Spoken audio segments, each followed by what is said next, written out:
Welcome back to another segment of Behind the Scenes of the Waltons, as I take up more of your questions in an episode of Ask Judy. A question here from Pamela Rosensteel, who said, did Ralph and Michael really like each other in real life as much as they appear to on the show?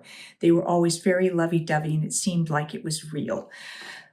Michael and Ralph were always very close, and they considered dating at one point, but decided that it would be better for the show if they didn't. So they steered away from that, but they really did love each other. And I think it did make for such a realistic relationship between the two of them. And they were close right up until Ralph passed away in 2014. So definitely what you saw was, I think, enriched by the fact that they really were so close. This one from Zugiel, who said, watching the kids in the Waltons deliver their lines to include facial expressions to coincide with that line or an emotional expression, how did you all remember the lines and all that, especially the youngest kids like Cammie and David? Did they film you all after a few words and then splice them together to make the scenes? I am always amazed at the memory you all have to deliver such convincing scenes. Steve, okay, that's a little easier. So Steve, thank you for your question. No, we all just learned our lines. I know Cammie's mom helped her with her lines, but Cammie was always so bright and so articulate. And I think she read early, and she just had a tremendous facility to be able to memorize lines. And same thing with David. And I know I started doing children's theater at a very young age, and memorizing things was just always easy for me. So I think most of us, it was pretty easy. Eric talked about struggling maybe a bit remembering lines. But no, we would be expected to shoot the entire scene. If somebody forgot a line or messed up, then they might have to go back and do it again, or they might do what we call a pickup shot, where they'd say, okay, we'll print that, but we're just going to pick up these couple lines. But mostly they tried to get things all in one take. So it was just something that if you did it a lot, you got better at it. And so we were just all good at it. And also sort of the understanding of what the dynamics of a scene were and what was happening, and whether we were happy or sad, or it could be simplistic when you're young. Well, you're really happy about this, or you're very upset about this. If you think back to in The Homecoming, Cammie, Elizabeth was very upset about the doll that was broken. And I imagine that when she was learning the lines with her mother, that if there was any questions about it, they could talk about the scene. But sometimes the director would have a conversation with one of us about what the emotional content of the scene was and how the character might feel about it. But that's all part of the art of acting and the craft of it and the putting together of it, and the director working with the actors as needed. And primarily in the casting, when you cast people that are well suited for those characters, then they already understand basically what that character's about, and they're able to embody those characteristics. And so it makes it much easier as the show goes along. And then the writers understand how the actors are playing those characters.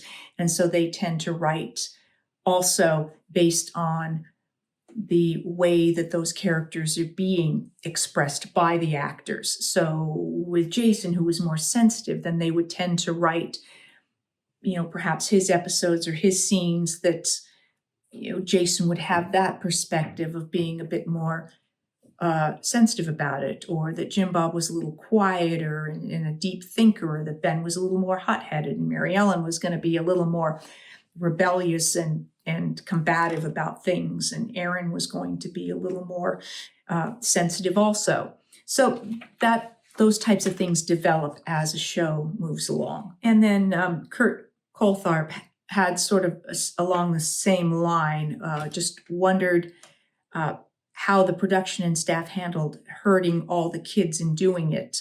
All those lines that I'm sure were a chore to learn. The older veterans knew the process, but child actors have lots going on with schooling and also growing up, and I'm sure that memorizing lines was tedious. the older veterans may have been irritated at times, but you all seem to make it come together. I think that that's the tricky thing about being a child actor is the expectations are the same as for the adults. They expect you to be on time. They expect you to have done your homework and know your lines and know what the scene's about, because there was very little, if any, rehearsal time. So you were expected to do your homework, and we were hired based on those parameters. And the fact that we all executed so well in the homecoming, I think, gave them a lot of confidence when it came to the series, that they trusted us, and we lived up to that trust. It didn't become more of an issue. So it really is. I mean, learning lines it's, I guess, a skill like learning to play an instrument or, being involved in sports. It's just something you do. I never found it particularly tedious. I found it pretty simple to learn lines. And I've spoken with other actors. When I talked with David Doremus, he said that he could pick up his lines super fast. And you only have to learn so many for each day, because you're not doing the entire script in one day. So there might be 8 to 10 pages of script. Well, within that, you may not have lines on all 10 of those pages. You might only have lines on 6 of those pages or 4 of those pages. So, sometimes you might have a scene where you had 1 or 2 lines. Sometimes you might have a 3-page scene where it's just you and another person and you have every other line. And sometimes you have big speeches. So those might just take a little bit longer to learn. But again, goes with the territory. And I don't think I never heard anybody complaining about it. We were always very excited to have a meaningful storyline and have more to do than just sitting around the table eating food. So don't feel too bad for us. Yes, there was a lot of extra stresses with also having to put in the 3 hours of school time and being young, and for particularly the younger ones who would get tired.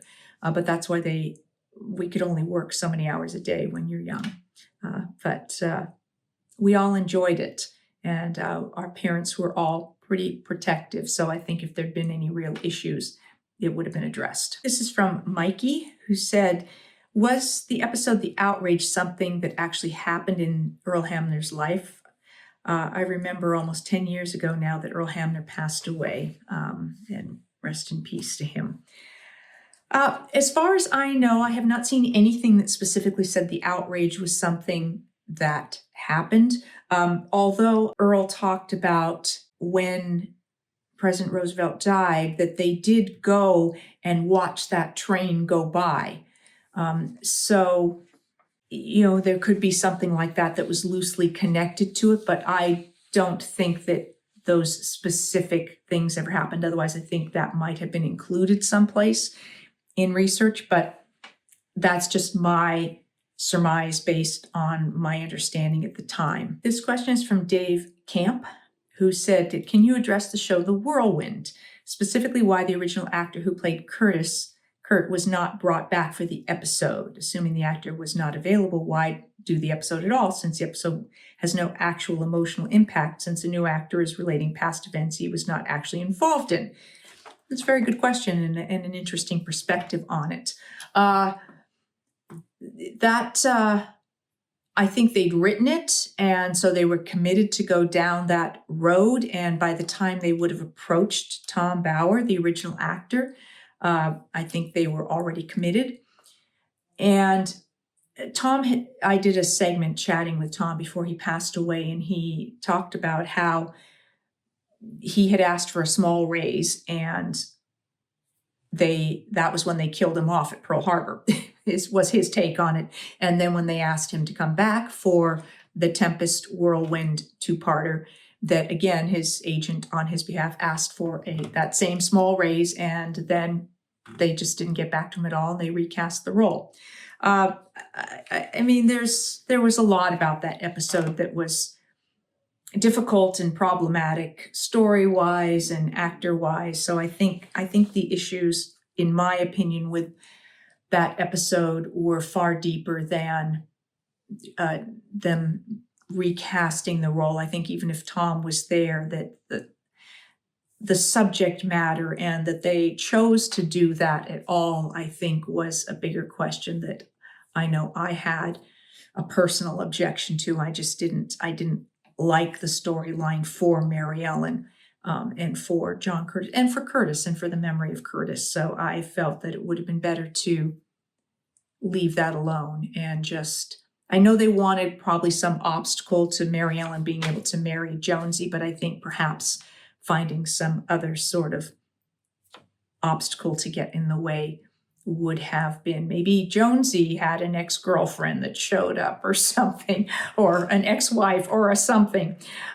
So I think it was just a problematic episode. Gina Kiefer said, I absolutely love your bloopers. Thank you. I thought, what the heck, might as well share some of my goof ups as well. So your question is, in the episode The Violated, can you give me any info about the tall boots you were going to visit the mountain girl? They were wardrobe, and I loved them. They were great. I really enjoyed, being able to wear those boots. So I'm glad you liked them. I have no idea where they came from. Thank you for joining me for this segment of Ask Judy. I will be back with more behind the scenes of the Waltons and more Ask Judy. If you have a question, put it into any of the comments on any of the videos. And thank you so much for watching. If you're enjoying these, please do hit like and subscribe. I'll see you next time. Thanks for watching.